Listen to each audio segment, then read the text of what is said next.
συνάδελφοι. Ας σας χρωστάνε ΦΠΑ το κράτος, μην το κάνετε. Θέλω να στείλεις ένα email στην κυρία και να της εξηγήσεις το εξής. Για τον έλεγχο που τρέχει το 2019, επειδή κάναμε το λάθος και ζητήσαμε ένα πιστωτικό ΦΠΑ το οποίο έγινε από το 2019, ακόμη η υπόθεση δεν κλείνει και η Δαμόκλειος πάθη εκκρεμεί πάνω από τον επιχειρηματία.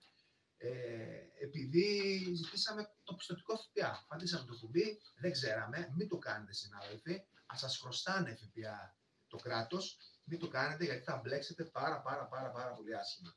Θα είναι ένα πράγμα που μπορεί να σας κλείσει, μπορεί να σας ορίσει πρόστιμα, γιατί από τη στιγμή που παίρνει αριθμό πρωτοκόλλου μια υπόθεση ελέγχου στην εφορία, δεν μπορεί ο άνθρωπος της εφορίας, ο υπάλληλος, να κάνει το οτιδήποτε και να μην ελέγξει και συγγενείς του να είστε. Οπότε υπάρχει εδώ η αλήθεια ότι όταν κάποιος ζητήσει έστω και 1 ευρώ πιστωτικού ΦΠΑ που το χρωστάει το κράτος, να μπορέσει να το ζητήσει.